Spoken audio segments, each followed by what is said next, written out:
Bom, esse vídeo é prosseguindo o debate com Gustavo Machado, da orientação marxista, que esse meu canal já fez anteriormente em outros vídeos. Então, eu vou pontuar o seguinte para ele. Gustavo disse, num debate no Facebook comigo, que Marx não trabalhava com a prioris.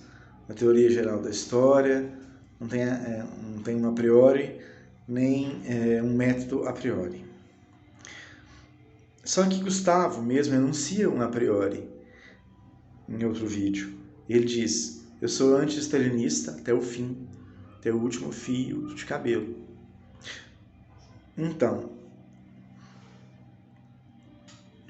isso aí é uma questão boa para a gente debater, porque com esse tipo de a priori, quer dizer, de algo que você vai investigar a realidade já com um pressuposto, já com um filtro, fica difícil chegar a determinadas conclusões e entender determinadas coisas. Então, que outra coisa você não entende, Gustavo? O que é a dialética? Talvez você lá tenha descartado as tríades hegelianas, tese, antítese, síntese, você já superou, na sua mente você superou, mas tem vezes tem momentos aí que eu vejo que você não supera. Você acha, essa fala, o Sul é uma merda, Harvey é uma merda.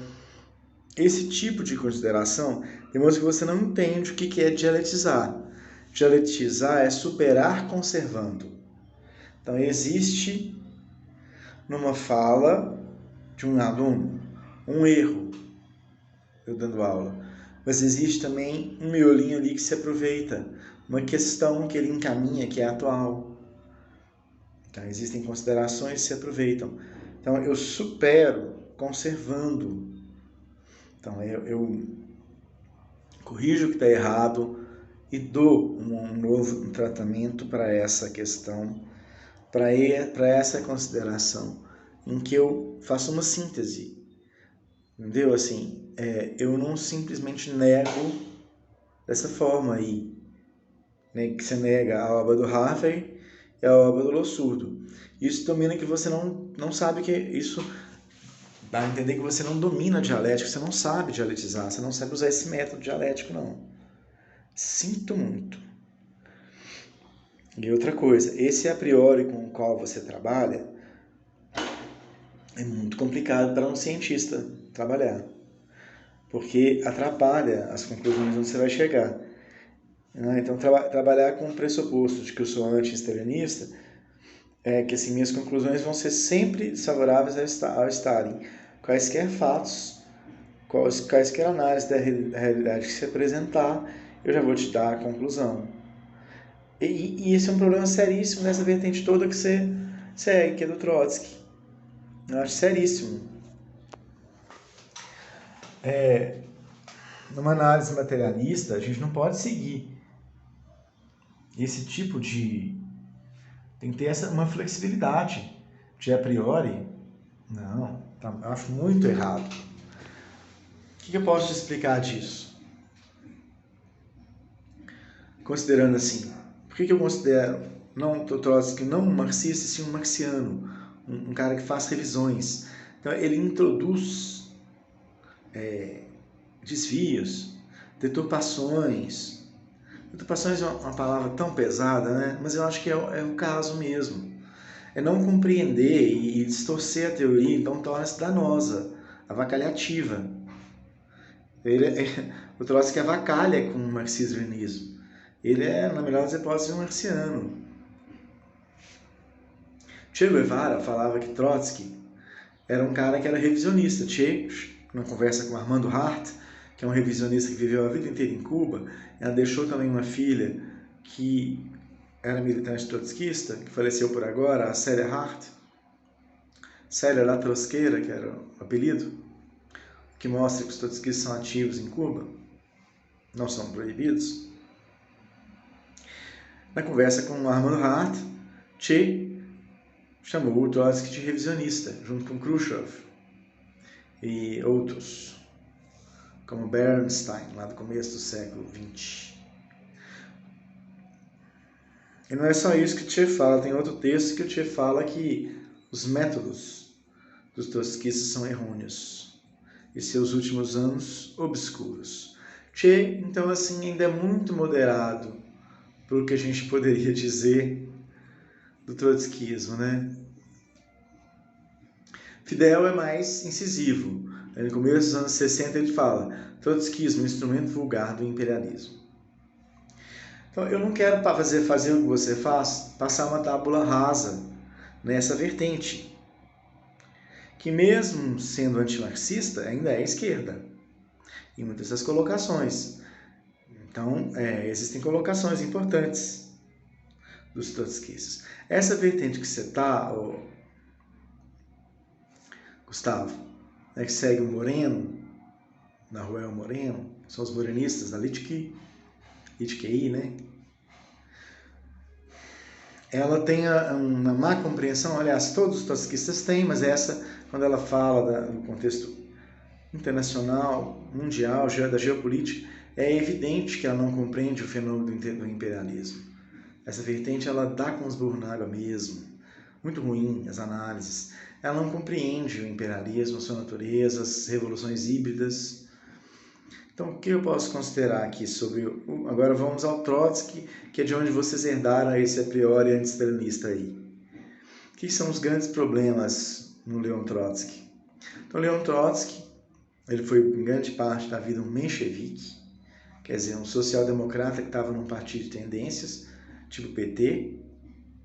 Tanto que a ideia do PT também é tirada daí, da proposta que Trotsky fez lá, quando rachou o Partido Social Democrata, de fazer um grande partido de trabalhadores de tendências, igual os grandes partidos social-democratas do Ocidente, e a proposta de Lenin, em oposição, bem à esquerda, foi fazer o partido de vanguarda, com revolucionários profissionais, e a resposta de Trotsky, aí em 1906, isso é um debate depois da derrota da Revolução de 1905, esse debate está contextualizado ali. Então, Trotsky escreve, atacando Lenin, o texto Nossas Tarefas. Vocês podem achar pela internet aí, tem em espanhol, Nuestras Tarefas. Ele chama Lenin de jacobino, candidato a ditador, burocrata. Acusações que depois ele vai repassar para o Stalin, que é um leninista. Então, a grande questão, como já disse em outro vídeo, é leninismo versus trotskismo. Mesmo Che intui isso. Stalin coloca isso num artigo. Che é um leitor de Stalin. Então, Che Guevara intui isso. E, embora ele leia e debata o trotskismo, ele pontua algumas coisas que eu já coloquei. Trotsky como revisionista do marxismo-leninismo. Então, prosseguindo. Trotsky e Lenin estavam no exílio e desenvolveram uma amizade. Tem esse fator. Só que Trotsky como menchevique, Lenin como bolchevique. Qual que é a posição de Trotsky desde 1906 até julho de 1917, quando ele entra no partido bolchevique? Ele está combatendo o czarismo, mas também o leninismo. Só que, embora os dois troquem muitos ataques, eles têm uma cultura diferente dos brasileiros, no sentido de eles ainda trabalharem juntos depois de julho de 17. Embora as divergências prossigam, né? Então, no início do século XX, na década de 10, os debates eram em torno da natureza da Revolução Russa. Já falei nisso no outro vídeo. Então, Trotsky acerta ao dizer que ela seria uma revolução socialista, mas ele erra ao achar que os camponeses não poderiam participar. E Lenin observa que não, é a ditadura camponesa e operária que vai dar o tom. Trotsky não concorda, não confia nessa massa camponesa como revolucionária. E posteriormente, mesmo depois da Revolução e depois que ele é derrotado internamente no partido, ele associa essa derrota ao fato de que Stalin é um camponês e que a classe trabalhadora teria perecido na guerra civil e a classe camponesa deu suporte à burocracia. Quer dizer, ele apenas repagina, retoma uma teoria anterior, né, da classe camponesa como classe reacionária. Então ele retoma os ataques a Lenin de burocrata, ditador, e ataca o Stalin, só troca o jacobino por bonapartista. Porque jacobino, aí o Stalin ficaria como radical. E a jogadinha do Trotsky, que é até repetida pelo Chomsky, pelo Noam Chomsky aí no vídeo que circula, é dizer que o Lenin, embora esteja mais à esquerda que ele, porque ele estava como menchevique ali no racha, e o Lenin como bolchevique, ele fala que o Lenin é a ala direita da social-democracia. Em resposta a isso, o Lenin fala que suíno esse Trotsky, frases de ultra-esquerda num bloco de direita. Isso aí é importantíssimo, porque isso aí vai ficar como um ranço no PT, posteriormente, e outros partidos como PCO. Eu sinto isso. Então, bota ovo para a direita e faz uma gritaria danada de ultra-esquerda. Frases ultra-esquerdistas num bloco de direita. É um jogo sujo. Então, e Trotsky alimentou a reação com isso, com críticas à direita ao bolchevismo. Então, se Trotsky ficou boa parte da vida combatendo o czarismo e o leninismo, ele voltou à posição semelhante ali depois de 27 e de 29 em relação ao Stalin. Mas aí num contexto piorado, que ele está no contexto dos anos 30, em determinado momento nós podemos levantar a hipótese que Trotsky acabou tendo que se aliar com as piores direitas, as piores posições. Trotsky mesmo admite que que topou comparecer diante do Dies Comitê, um comitê de atividades norte-americanas que condenava pessoas por traição à cadeira elétrica. Ele queria ir para os Estados Unidos, mas estava barrado. Então ele faz um texto explicando porque concordou em conversar e depois conversar nesse comitê de atividades anti-americanas. Esse texto, que está em inglês na internet, ele fala que os stalinistas estão colhendo o que plantaram. Então ele admite estar passando informações para punir comunistas até com a morte, ali nos anos 30, colaborando com o governo reacionário nesse ponto aí, que é o governo americano, que estava perseguindo comunistas, e ele depondo, querendo depor.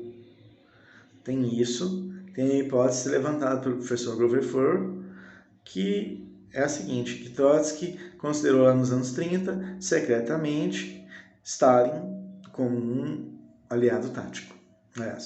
Hitler como um aliado tático. Com Stalin, ele não é aliado tático de forma alguma, é um a priori. Ele passa a seguir um anteprojeto.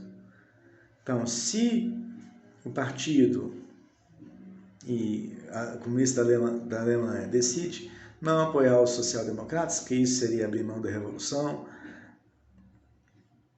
seria concordar com o liberalismo, com a burguesia, não batalhar a revolução, perder a independência de classe e tal, no começo dos anos 30, ele fala que é traição porque não fez frente com os social-democratas.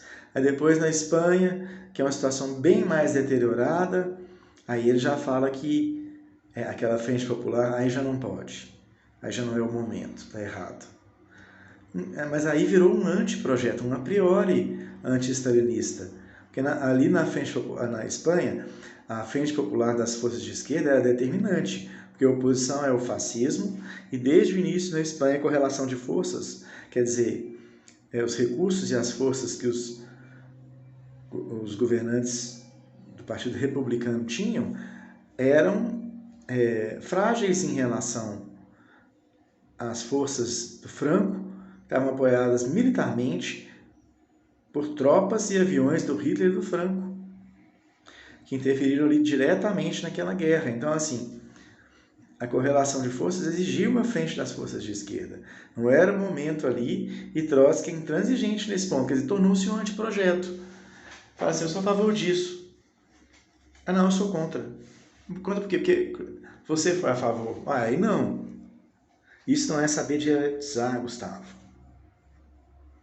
Saber dialetizar é ver na posição do outro, mesmo errada, Não é que ela é uma merda, não é essa rejeição em bloco. Muitas vezes, os questionamentos e os problemas que o Lawson e o Harvey vão levantar atendem a um momento histórico brasileiro. O Lawson levanta questões muito importantes, com respeito ao liberalismo no Brasil, por exemplo. Então, ele responde a uma questão muito importante que o Schwartz colocou, que o liberalismo seria uma ideia fora do lugar no Brasil, porque o liberalismo implica em trabalho livre assalariado, e no Brasil vigorava, na época do Machado de Assis, o trabalho escravo. Não, o Lawson mostra que não. O trabalho livre assalariado, mesmo ali no centro do capitalismo, no século XIX e XX, ele é escravidão assalariada, porque tem condições muito desumanas ainda, final do século XIX e início do XX, com a mulher recebendo muito pouco, às vezes sendo violentada, ela engravida e ela é mandada embora. A criança, às vezes, e o adolescente pobres são explorados, recebem muito pouco, são agredidos, são demitidos sem direitos. Isso no final do século XIX, começo do século XX, é que deixa de existir isso na Europa. E imagina então, aqui na periferia, na América Latina, na Ásia, na África. Por isso que esse tema do Lawson não sensibiliza tanto. Que ele responde que nas colônias vão existir trabalhos análogos à escravidão, próximos da escravidão, durante o decorrer de todo o século XX, em Ásia, África, América Latina. Que se não é a escravidão propriamente dita, é algo bastante semelhante que avança muito pouco em relação a isso. Que vão existir trabalhos forçados nas colônias. Então é essa questão que o Lawson vem resolver. O liberalismo ele convive com a escravidão. O liberalismo não convive com a escravidão no centro de onde ele emerge. Em Inglaterra, França, mesmo nos Estados Unidos ele convive com a escravidão quase um século. Da independência até a Guerra Civil decorre quase um século. Em que o liberalismo estava convivendo com a escravidão ali no Sul. Então, por que o Lawson tornou-se importante? Porque ele respondeu, ele está voltado para a nossa realidade, para a questão nacional, colonial, ele está bem em cima de questões. Então, não saber isso é não saber dialetizar, Gustavo. É não entender o miolo da teoria a qual você se filia. E é trabalhar com esse a priori, que você sempre encontra aquilo que você já está partindo do princípio que é. É um olhar com um filtro, com um óculos que distorce a realidade. Tudo bem? Estou fazendo aqui uma crítica construtiva. Cuidado com o Trotsky, porque o Trotsky, principalmente nos anos 30, ele é um anteprojeto. Ele está trabalhando com esse a priori aí, ignorando as condições históricas concretas. Tá? Então, boa tarde.